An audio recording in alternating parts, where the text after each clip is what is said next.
नमस्कार दोस्तों। आज हम कमलेश्वर जी की सुप्रसिद्ध कहानी नागमणि को सुनेंगे। तो आइए सुनते हैं नागमणि कहानी। नहर के पुल के आसपास बरगद और नीम के पेड़ थे।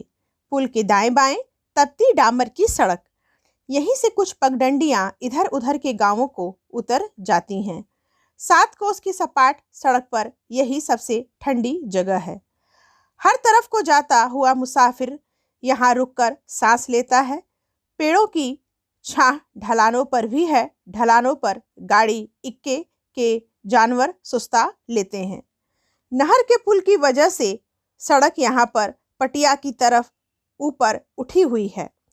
दूर गांव की पगडंडियों से आने वालों को सड़क का इतना सा हिस्सा धनुष की तरह दिखाई देता है। गर्मियों में नहर पतली पड़ जाती है पर हवा को फिर भी फिरा देती है। सड़क पर चलते चलते विश्वनाथ का जी हकलान हो गया था। किरमिच के जूते धूल पसीने से फचर फचर कर रहे थे। कनपटियों और गर्दन पर पसीना ढरक रहा था। गर्दन की रेखाओं में नमक जैसा जम गया था। बिलासी नाऊ ने कान के पास उस्तरा मार दिया था। वह जरा सी कटी हुई जगह ज्यादा चिलक रही थी। सफेद खादी के टोपी की कोर खरबूजे के किनारे की तरह चिपचिपा रही थी। बड़ी दुर्गति हो जाती है इस गर्मी में। इससे अच्छा था कल शाम ठंडे ठंडे में निकल गए होते, पर मुश्किल तो चीजों की थी। उसका हाथ झोले पर चला गया। इसकी तनी भी आज ही टूटनी थी। खादी में यही खराबी होती है। एक तार टूटा तो सब टूटते चले जाते हैं कच्ची कपास के कारण। तनी टूटने से झोले का बोझ बढ़ गया। इस तपती दोपहरी में तो मन करता है कि आदमी एक एक चीज उतार कर फेंक दे। ऊपर से यह झोला और आफत किए है। सड़क किनारे लगे पेड़ों की छाया आती है तो राहत मिलती है, पर बुरा हो इन ढोर डंगर वालों का। एक तो वैसे भी गर्मियों में पेड़ झुलस जाते हैं, दूसरे ये बकरी वाले लगियों में हंसिया बांधे रहते हैं रेवड़ों के साथ साथ। जिस पेड़ में जरा हरी पत्ती के झौरे दिखाई दिए कि काट काट कर गिरा देते हैं। बकरियां दौड़ दौड़ कर खाती हैं। चुंगी के नंबरी पेड़ हैं, पर देखने वाला कौन है। पेड़ों में टहनियों के ठूठ भर गए हैं या फिर फुनगियों पर पत्तियां रह गई हैं। उनकी भी कहीं छाया होती है। सारे पेड़ रुंड सुंड खड़े हैं। चारा भी कोई कहाँ से लाए। ढोर डंगर तो बिना खाए नहीं रह सकते। कान के पास लगा उस्तरा फिर चिलकने लगा। उसने अंगोछे से रगड़ रगड़ कर गर्दन, कनपटी और मुंह पोछा। आंख की कोर का नमकीन पसीना पुतली पर जाकर मिर्च की तरह लगा तो आंखें डबडबा आईं। उन्हें कुर्ते की बाह से सुखाकर उसने इधर उधर देखा। चारों तरफ सूखा हुआ निचाट मैदान। दूर दूर तक कोई छतनार पेड़ या बाग बगीचा नहीं। शीशम की सूखी हुई सीप सी पत्तियां धूल के साथ उड़ती जा रही थी। तपते हुए मैदान में दूर पर धूल के बगुले चकराते हुए ऊपर को उठ रहे थे। तभी एक चील चीखी जैसे उसने किलकारी भरी हो। फिर उसकी आवाज टूट टूट कर आई थी। अ आ ई आई और खामोशी छा गई थी। सन्नाटा और बढ़ गया था, पर उसके कान में आ ई आई गूंज गया था। अ आ ई आई कर पर धर धर राम खाना खा राम खाना ला अब घर चल राम अब चल। हमेशा यही होता है। कोई भी आवाज हो वह इन शब्दों में बदल जाती है। कभी कभी तो चलते चलते किरमिच के जूतों से भी यही आवाज निकलती है। बिल्कुल साफ साफ बायां पैर पड़ा, अब दायां पैर पड़ा घर, फिर बायां पैर पड़ा चल, बाएं दाएं बाएं अब घर चल, बाएं दाएं बाएं। और इन एक सी निकलती आवाजों की बेहोशी में कभी कभी तो विश्वनाथ मीलों इसी तरह निकल गया है। अब घर चल जब ये आवाजें घेर लेती हैं तो हर कदम के साथ संगीत सा पैदा होता है और वह चलता जाता है। कितने बरस हो गए यूं ही चलते हुए, अब याद करो तो बहुत सी बातें याद भी नहीं आती, सब गड मड हो जाता है। लोगों के चेहरे तक याद नहीं आते। कोई विद्यार्थी मिलता है तो पहचान ले, उसे कुछ ख्याल नहीं आता। कोई एक जगह तो रहना हुआ नहीं, कभी कहीं कभी कहीं। जब जहाँ राष्ट्रभाषा प्रचार की जरूरत पड़ी वहीं विश्वनाथ मैसूर कर्नाटक तक गया, कालीकट कोचीन गया, जहाँ गया बड़े सम्मान से गया। अक्षर ज्ञान की पोथियों के बंडल बांध कर ले गया। पाठशाला बनाई, रात दिन लोगों को राष्ट्रभाषा पढ़ाई, दस्तखत करना सिखाया, उन्हें साक्षर बनाया और दूसरे इलाके में चल दिया। यह जाना ही नहीं कि अपना घर भी कुछ होता है, कि घर की भी कभी जरूरत भी पड़ती है। तब तो बस एक ही धुन थी, अ आ ई आई, अ आ ई आई। कालीकट कोचीन में जब मानसून आता था तो घुमड़ते बादलों में बहुत से अक्षर खुद ब खुद बनते थे। बादलों में बनते अक्षरों को देखते रहना उसकी आदत बन गई थी। सूरज की नरम और लुकती छिपती रोशनी की गोटेदार किनारे वाली बादलों के अक्षर। पर अब रह रह कर कदमों के एक आवाज बहुत निकलती है, अब घर चल, बाएं दाएं बाएं, अब घर चल। पर अब कहाँ घर और कहाँ घर का नाम। होने को चार दीवारें हैं, बर्तन भांडे हैं, बक्सा खटिया है, पर घर कहाँ। किसके पास जाने को घर, प्रचारकों के पास वक्त कहाँ। देश को भाषा देनी है, देश को वाणी देनी है। लोग निरक्षर हैं, ऐसे देश कैसे बढ़ेगा, भविष्य कैसे बनेगा।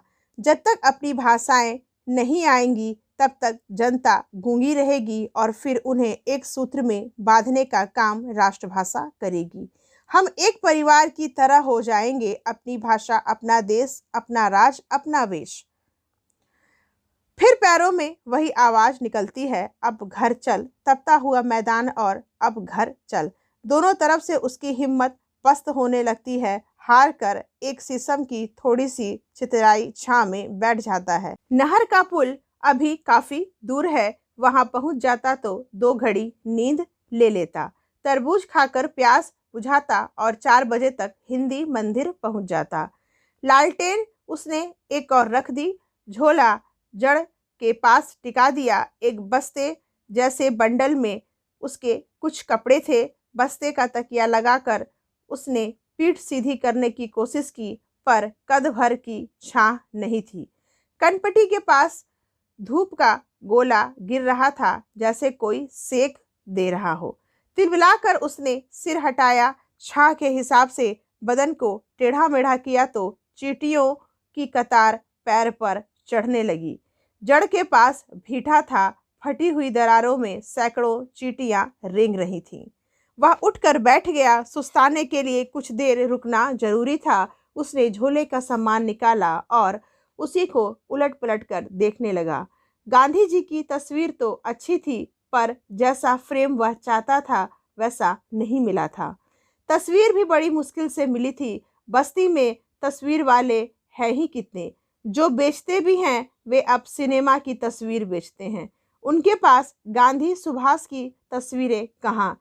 चाहता तो वह भारत माता की तस्वीर था, पर भारत माता की तस्वीर अब कहीं नहीं मिलती।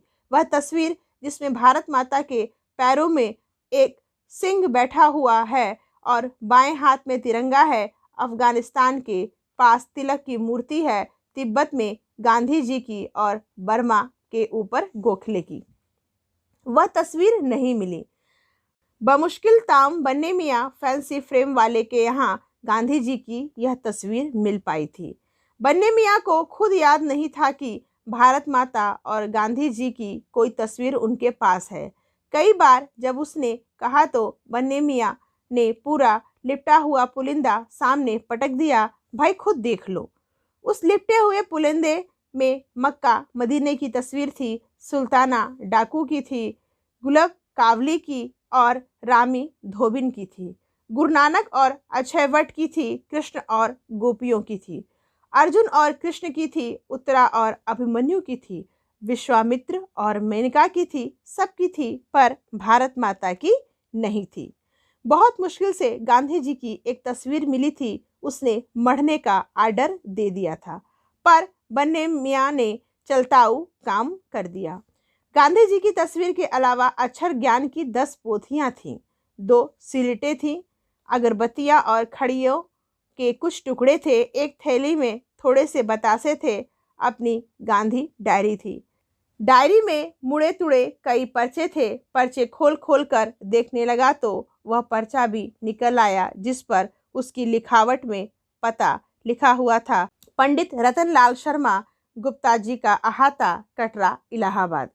यह पता सुशीला ने खुद लिख कर दिया था। चिट्ठी पत्री का तो कोई सवाल नहीं था, पर कभी कदार राजी खुशी खबर आदमी दे दे तो दे दे, मन करे तो।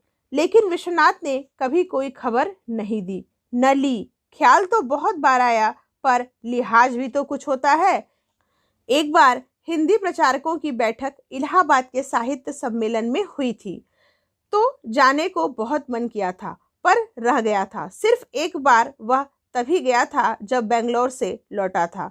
एक दिन उन्हीं के यहाँ रुका था, रतनलाल के यहाँ। रिश्ते के भाई होते थे। उनकी पहली पत्नी बहुत पहले स्वर्ग सिधार गई थी। फिर यह दूसरी शादी सुशीला से हुई थी। पहली बार वह शादी पर मिला था और दूसरी बार बेंगलोर से लौटते हुए, बस उसके बाद नहीं।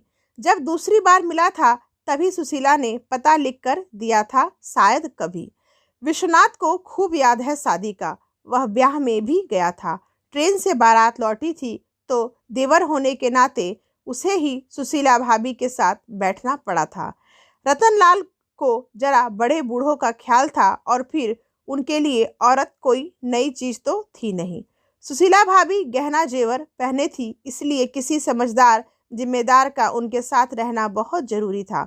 उस रात पहले तो वह बहुत कतराया, पर भाभी ने ही सब संभाल लिया था। गाड़ी दौड़ रही थी। वह सकुचाया सा एक किनारे बैठा था। तभी सुशीला ने कहा था, आप खाना खा लें, गठरी में रखा है। सुशीला वैद्य की बेटी थी। बड़ा घर था, इसलिए उन्हें बड़े घर की बेटी की तरह ब्रांड लाइन के फर्स्ट क्लास में लाया गया था। रात भर का सफर था। रतनलाल भैया अपनी लड़की को सुलाकर जब निश्चित हुए थे तो एकाध बार गाड़ी रुकने पर पूछने आए थे, सब ठीक है विश्वनाथ, किसी चीज की जरूरत तो नहीं। अंधेरे प्लेटफार्म पर गिरती खिड़की की भरी हुई रोशनी में सुशीला ने अपने पति को देखने की कोशिश की थी। दूसरे स्टेशन पर आकर वे मुन्नी को वहीं लिटा गए थे। यहाँ आराम से सोती रहेगी, पंखा भी है। फिर उन्होंने इधर उधर देखकर कहा था, विश्वनाथ तुम ऊपर सो जाओ, ये यहाँ सो रहेगी। कुछ खाना वाना खाया? यह सुनकर सुशीला कुछ कसमसाई थी। विश्वनाथ ने हाँ भर कहा था। तभी गाड़ी ने सीटी दी थी और रतनलाल भागकर बारात वाले डिब्बे में चले गए थे, ठीक से बंद कर देना। सुशीला ने सोती हुई मुन्नी को गौर से देखा था। शायद इतनी जल्दी माँ बनना उसे मंजूर नहीं था। काफी देर बाद सुशीला ने पूछा था, आप तो कालीकट कोचीन में हैं? हाँ। वहाँ बहुत समुंदर है? हाँ। वहाँ की बोली जानते हैं? थोड़ी थोड़ी। कैसे बोलते हैं बताइए जरा। वह हंस दिया था, समझ में आएगी। तो क्या हुआ? सुशीला ने कहा था। फिर सुशीला लेटने की तैयारी करने लगी थी। आप उधर बाथरूम में चले जाएं तो हम कपड़े बदल लें। सुनकर वह सकपका गया था। बॉर्डम की तरह शर्माता हुआ बाथरूम में घुस गया था। बड़ी देर तक वह वहां घुसा रहा, इस इंतजार में कि भाभी बाहर निकलने को कहेगी। खुद निकलते संकोच हो रहा था। उस बार पहली दफा मालूम हुआ कि औरतों को कपड़े बदलने में कितनी देरी लगती है। बाथरूम में खड़े खड़े पसीने में नहा गया था, पर सुशीला की आवाज ही नहीं आ रही थी। फिर बहुत देर बाद उसे दरवाजे के पास खिलखिलाहट सुनाई पड़ी थी। सुशीला कह रही थी कि निकलने का इरादा नहीं है क्या? नींद आ गई? तब वह बहुत शर्माता हुआ बाहर निकला था। सुशीला हंस रही थी। ऐसे तो रात भर बंद रखा जा सकता था। अपनी हालत पर उससे शर्म आ रही थी और गुस्सा भी, पर सुशीला के ओठों और आंखों की हंसी ही हंसी थी जिसे तोड़ सकने की हिम्मत नहीं पड़ रही थी। आइए यहाँ बैठिए पंखे के नीचे। सुशीला ने उसे बाह से पकड़कर बैठा लिया था। उस समय गाड़ी पुल से गुजर रही थी और चांद खिड़की के सिरे पर लटका हुआ साथ साथ भाग रहा था। सुशीला अपने गहने उतार रही थी। हार का कांटा फंस गया तो बोली, जरा इसे निकालिए, और वह पीठ करके इंतजार करने लगी। उसे छूते हुए विश्वनाथ को रोमांच सा हो आया था। पसीजी हुई गर्दन पर रेशम के रोए, बगलों के पास पसीने से भीगा हुआ ब्लाउज और खुली हुई आधी पीठ केले के पत्ते की तरह रेशमी और चिकनी थी। कैलासन के ब्लाउज और बालों की मिलीजुली गंध से वह बेहाल हो गया था, जैसे वह पके हुए गेहूं के खेत में उतर गया हो। जैसे तैसे उसने कांटा खोल दिया था। फिर सुशीला ने अपने हाथ की बेल, चूड़ियाँ, कड़े, माथे का बेना भी निकाला था और चाबियों का गुच्छा उसे देकर कहा था, जरा संदूक खोलिए, बड़ी वाली चाबी है। उसने संदूक खोल दिया था। नए नए कोरे कपड़े उसे बड़े अच्छे लगे थे। बक्सा क्या था, फूलों की डलिया थी। वह एक एक कपड़ा उलट पलट कर देखना चाहता था। सुशीला ने छोटी सी संदूकची निकाल कर गहने उसमें रख दिए थे और उससे बक्सा बंद करने के लिए कहा था।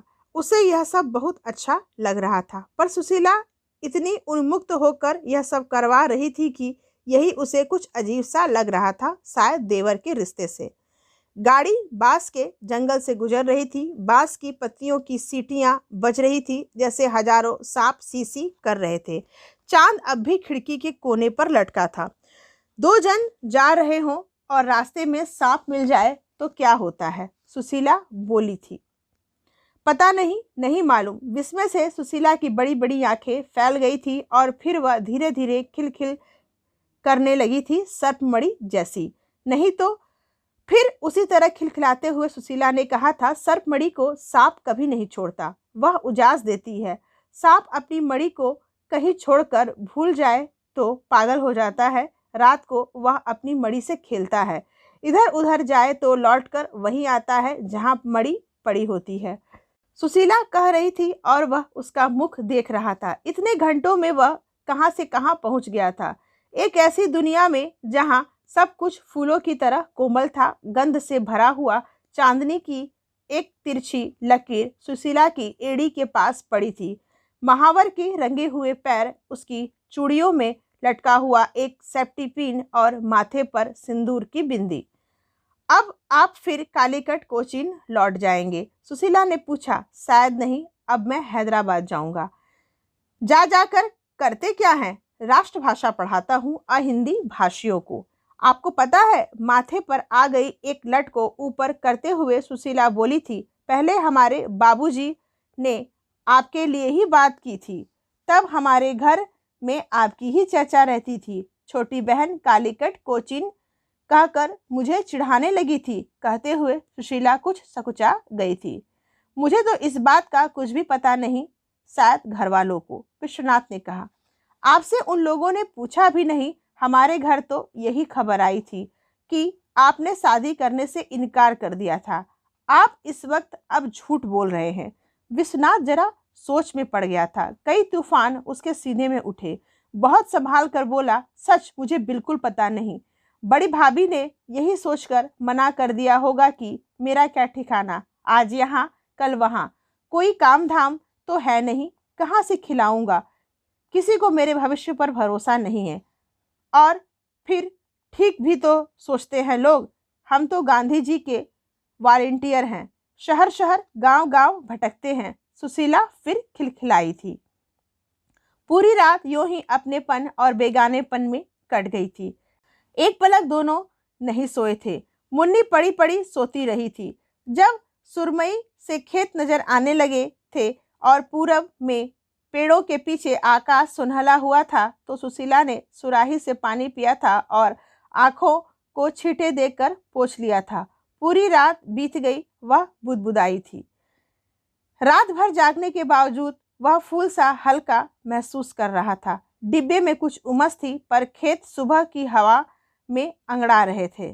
सुशीला ने अपने कपड़े ठीक किए और चुपचाप बाहर देखती रही थी। फिर एकाएक हम लोगों ने बिस्तरा तक नहीं खोला। गर्मी में कौन बिछाता, विश्वनाथ बोला था। सुशीला की आंखों में एक भाव आया था, जैसे कह रही हो सीधे नहीं हो तुम। और वह रात वहीं रुकी रह गई थी। वह फिर नहीं बीती। बारात घर पहुंच गई थी और कालीकट कोचीन वाला लौट आया था। वहां से लौटने के बाद काफी दिनों तक सुबह उस तरह शुरू नहीं हुई थी जैसे कि हमेशा होती थी। उसे एक पंक्ति से उठ जाग मुसाफिर भोर भई अब रैन कहाँ, जो सोवत है यह पंक्ति ही जैसे उसे जलाती थी। अब रैन कहाँ जो सोवत है, और वह अपना झोला लेकर पोथियां डालकर निकल जाता था। अ आ ई ऐ अब घर चल। पर तब से घर कहाँ, बस एक आवाज है, उठ जाग मुसाफिर भोर भई, और छप्परों के नीचे की पाठशालाएं हैं, कमरों में गूंजते हुए स्वर है अ आ ई ऐ। वह जैसे सपने से जगा हो। कागज का वह पता लिखा मुड़ा तुड़ा टुकड़ा उसने एक बार फिर हसरत से देखा था। नागमड़ी मड़ी उजास देती है। पता नहीं उसने किटबिच के जूते कब उतार दिए थे। वे धूप में तप कर टेढ़े मेढ़े हो गए थे। पसीने के दाग ऐसे पड़ गए थे जैसे धुआं लग गया हो। उसने झोला संभाला, गांधी जी की तस्वीर संभाल कर रख ली, बताशे की थैली एक कोने में सरका दी, डायरी में सब कागज सहेज कर रख दिए, अंगूठे से मुंह पोंछकर फिर चल पड़ा था। अब नहर के पुल पर नहीं ठहरेगा, उसे जल्दी पहुंचना है। जब तक वह नहीं पहुंचेगा हिंदी मंदिर का उद्घाटन नहीं होगा। तस्वीर के बीच आकर मिस्त्री ने कार्निश बना दी होगी, जिस पर बीचों बीच उसे रखा जाएगा। पूजा होगी और राष्ट्रभाषा प्रचार शुरू हो जाएगा।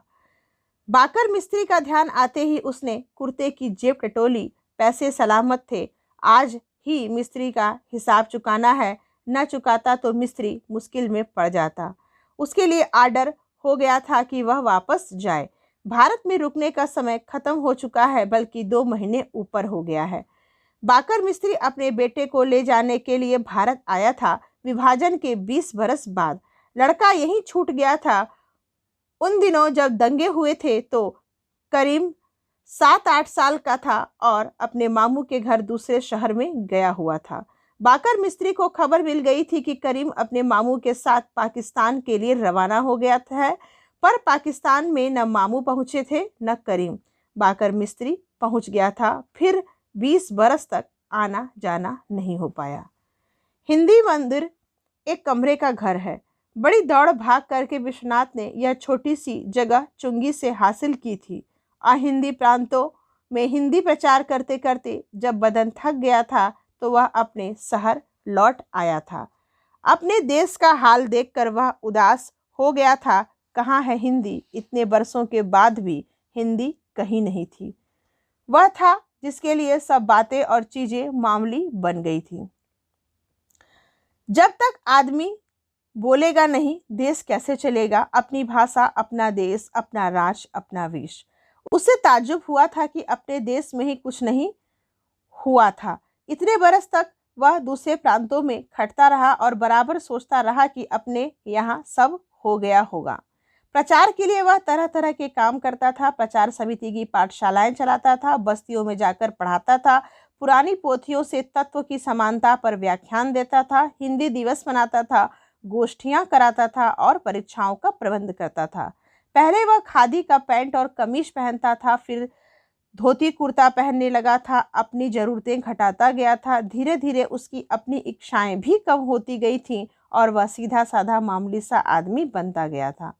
अपनी भाषा, अपना देश, अपना राज, अपना वेश और लौटकर अपने ही घर में जब भाषा उसे नहीं मिली तो उसने तय किया था कि अब यहीं हिंदी मंदिर बनाएगा। जरूरत हुई तो छोटा मोटा आंदोलन चलाएगा, सरकारी दफ्तरों पर धरना देगा, मौन सत्याग्रह करेगा, अफसरों को स्मृति पत्र देगा। अब विदेशी भाषा नहीं चलेगी। असल में 20 बरस बाद एकाएक बाकर मिस्त्री को देखकर विश्वनाथ को बड़ा अचरज हुआ। वही नीम तले बैठे बैठे उसने पूछा था, अरे पाकिस्तान से कब आना हुआ? यही कोई 3-4 दिन हुए। फिर बाकर बोला था, करीम को लेने गए आया था। देखो पंडित, जमाना कितना बदल गया। हमने यह सोचा ही नहीं कि करीम इतना बड़ा हो गया होगा। वह तो यहाँ देखकर ख्याल आया, अब वह बच्चा तो नहीं रह गया है, कहता है नहीं आ जाएगा। वह क्या करेगा जाकर? तुम भी यहीं रुक जाओ, विश्वनाथ ने कहा। क्या रखा है पाकिस्तान में? है तो कुछ नहीं, बाकर मियाँ बोला था। हम तो समझ रहे थे कि तुम लोगों ने करीम को हिंदू बना लिया होगा, पर वह तो ज्यों का त्यों है मुसलमान, मुसलमान ही रहता है। सुनकर विश्वनाथ हंस दिया था। सुना है वहां तुम लोगों को कोई पूछता नहीं, बड़ी खराब हालत है यहाँ से जाने वालों की। ऐसा कुछ तो नहीं, पर हाँ कोई खास अच्छी हालात भी नहीं है। न जाते तो भी कुछ फर्क नहीं पड़ता। वैसे तामीर का काम वहाँ भी बहुत चल रहा है, मेहनत करने वाले बेकार नहीं बैठते। बाकर मिस्त्री ने कहा, सोचता हूँ यहाँ कोई काम मिल जाता तो वक्त भी कट जाता और जाने के लिए 4 पैसे भी हो जाते। और विश्वनाथ ने हिंदी मंदिर का काम उसे सौंप दिया था।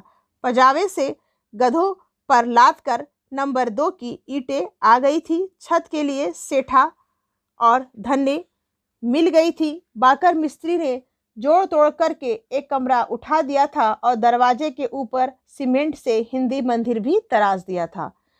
इस काम में बाकर मिस्त्री को परमिट से ज़्यादा दिन लग गए थे। जिला कोतवाली से सिपाही आकर आगाह कर गया था और अब रुकने की मोहलत नहीं मिल सकती। परमिट खत्म हो गया है, ना गए तो गिरफ्तार कर लिए जाओगे। पता नहीं क्यों बाकर मिस्त्री यह सुनकर रुआंसा हो आया था। करीम ने दौड़ भाग की थी, पर और मोहलत नहीं मिली। डॉक्टरी सिफारिश पर भी नहीं। कचहरी और पुलिस के हाकिम माने ही नहीं थे। सड़क बहुत तप रही थी। कोई इक्का भी मिल जाता तो वह बैठ जाता, पर ऐसी लू गर्मी के जानवर तक नहीं निकलते। पसीना पोंछकर विश्वनाथ ने आगे देखा। नहर का पुल अब पास आ गया था। मील 1.5 मील था। वहां पहुंचकर सुस्ताना ही पड़ेगा।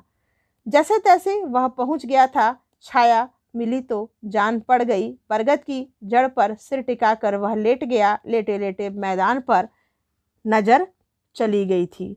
ढलान के नीचे पीली कटैया के फूल खिले हुए थे। कांटेदार झाड़ियों से जाला कांप रहा था। कुछ जानवर ढलान के पास पड़े पानी में पड़े पड़े हाँफ रहे थे। एक इक्का खुला हुआ था। गौने की सवारियां थी। बहू नीम के तने से लगी बैठी थी। पेड़ों में झांझरे, बड़े बड़े बिछुए और लाल लाल महावर के रंगे हुए पैर। कटैया के फूलों जैसा छीट का लहंगा था। बहू का पीले पीले फूल, कांटेदार पत्तियां और गुड़हल के फूलों की थी फतोही। उसने उधर से नजर हटा ली। तरबूज वाला भी आज नहीं था कि छोटा सा कलिंदा लेकर प्यास बुझा लेता। मैदान में आग की गुजिया चटक रही थी। रेशमी फूल झाड़ी के ऊपर उड़ रहे थे। कुछ उड़ उड़ कर कटैया के कांटों और जालों में उलझ गए थे। विश्वनाथ जब बस्ती में पहुंचा तो सूरज ढल रहा था। बाकर मिस्त्री भी कहीं चला गया था। विश्वनाथ ने दरवाजा खोलकर लालटेन को एक तरफ रख दी, झोले के सामान निकाल कर रख दिया और बाहर चबूतरे पर बैठकर इंतजार करने लगा। बाकर मिस्त्री आ जाए तो वह खुद जाकर कुछ लोगों को बुला लाए। उसने कुछ देर बाकर का इंतजार किया, फिर कुंडी लगाकर बस्ती की तरफ चल दिया। पता चला कि कमिश्नर साहब दौरे से लौट रहे थे तो ठाकुर साहब के यहाँ चाय पानी का इंतजाम किया गया है।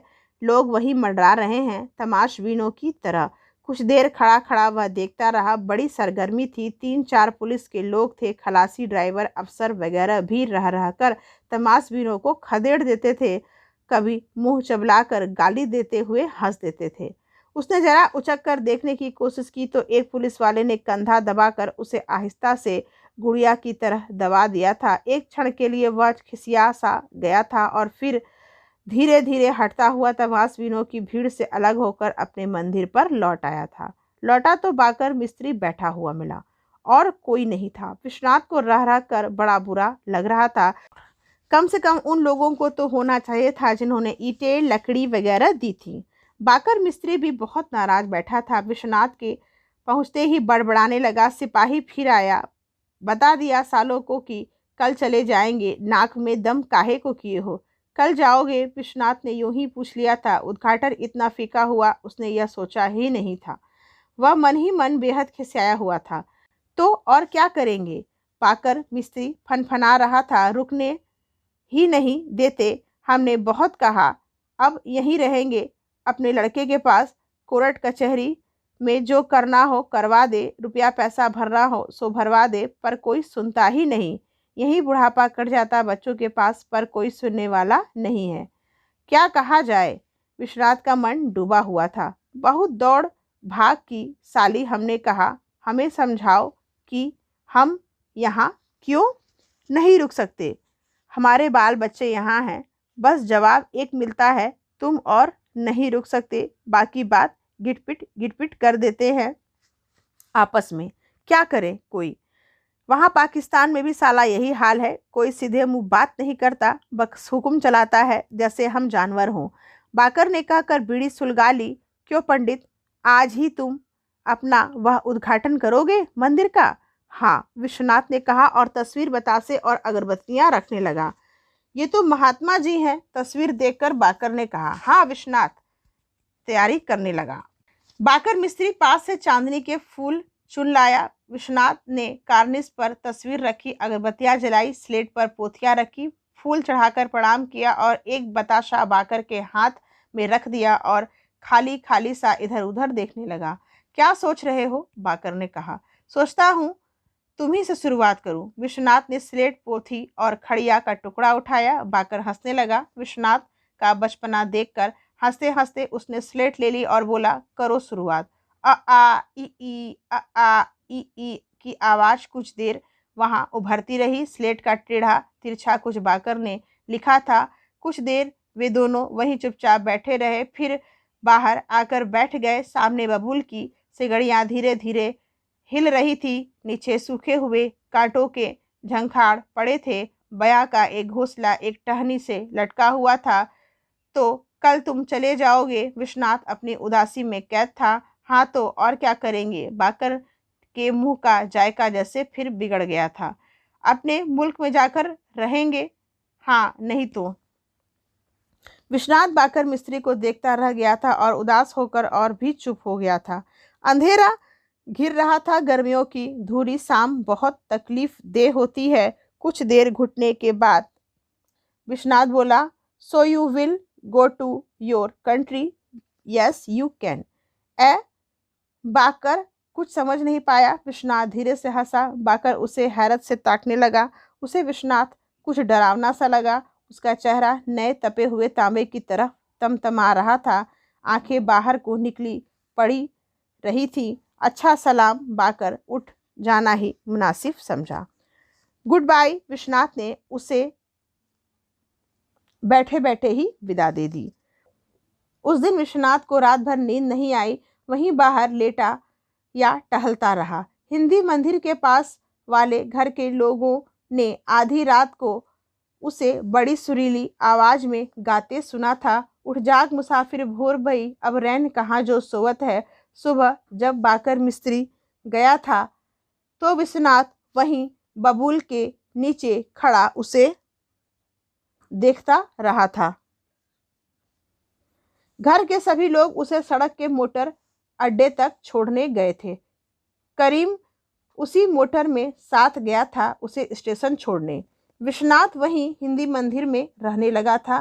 किसी के पास आता जाता नहीं था। बस्ती का बनिया श्यामलाल कभी घूमता घामता उधर निकल आता, कभी मुंशी कालीचरण हाल हवाल लेने और दो चार बातें करने पहुंच जाते। होटल वाले पंडित राजा राम भी एकाध बार उधर गए। दिशा मैदान के लिए जाता हुआ हरि यादव भी वहां मिनट दो मिनट के लिए रुका तो विश्वनाथ ने उनकी तरफ कोई ध्यान नहीं दिया। उन्होंने कुछ बातें की तो विश्वनाथ न हिंदी बोला न उर्दू। लोगों में यही कहा था कि अब पंडित विश्वनाथ अंग्रेजी बोलते हैं, सिर्फ रात में हिंदी गीत गाते हैं। उठ जाग मुसाफिर। पर विश्वनाथ रहने काफी करीने से लगा था। पहले लोगों का ख्याल था कि वह शायद किसी दिन हिंदी मंदिर में ताला लगाकर अपने शहर लौट जाएगा, पर वह अब वहीं बस गया था। बस्ती से कभी साबुन या जरूरत की चीजें लेने चुपचाप जाता और वैसे ही खामोश लौट आता। ज्यादातर वह मंदिर के बाहर टहलता रहता या नहर की ओर जाता हुआ दिखाई देता। नहर पर वह नहाता और कपड़े धोता था। जब तक कपड़े सूखते वह वही नहर किनारे बैठा बैठा बच्चों की तरफ कभी किसी टहनी से पानी को छेड़ता या कंकड़ियां फेंकता रहता, कभी गीले कपड़ों के लिए लौट आता और उन्हें बबूल पर सूखने के लिए फैला देता। धोती, कुर्ता, गंजी और टोपी। मंदिर की चौखट या चबूतरे पर बैठा बैठा वह अपने किटमिच के जूतों पर खड़िया चढ़ाता रहा। एक टुकड़ा खत्म हो जाता तो भीतर से खड़िया का बड़ा टुकड़ा उठा लेता। रात बिरात उसका गाना अंग्रेजी बोलकर दूसरों को प्यार से देखते हुए कुटिलता से मुस्कुराना, नहर पर नहाने और कपड़े धोने जाना या बस्ती से सामान लेकर चुपचाप लौट जाना या अपने जूतों पर खड़िया चढ़ाते रहना और करीने से रहना, यह सब सामान्य सा हो गया था सभी के लिए। इसलिए जब वह 3-4 रोज नहीं दिखाई दिया तो किसी ने कोई खास ख्याल नहीं किया। पर मुंशी कालीचरण और होटल वाले पंडित राजा राम ने एक दिन गौर किया, देखा तो ताला भी बंद नहीं था। दरवाजा भीतर से बंद देखकर उन्हें खटका हुआ। 2-1 लोगों को बुलाकर उन्होंने दरवाजा खोलने की कोशिश की। दरवाजा कोई खास मजबूत नहीं था। 2 धक्कों में किवाड़ चूल से उतर आया। कमरा भट्टी की तरह भभक रहा था। विश्वनाथ एक कोने में अविचल पड़ा था। उसके आसपास की धरती तक पसीने से भीगी हुई थी। कपड़े तर थे, मुंह, गर्दन और हाथ पैरों पर पसीना ही पसीना था। सभी सकते में खड़े रह गए। 4 दिन हो गए थे। राजा राम ने लोगों की तरफ देखकर कहा। कालीचरण ने हिम्मत करके उसकी नाक के पास उल्टी हथेली लगाई। गरम गरम सांसों का सेक उन्हें लगा। 2 लोग संभाल कर विश्वनाथ को बाहर लाए। बाहर लिटाकर मुंह पर छींटे दिए गए तो उसकी बेहोशी टूटती सी लगी।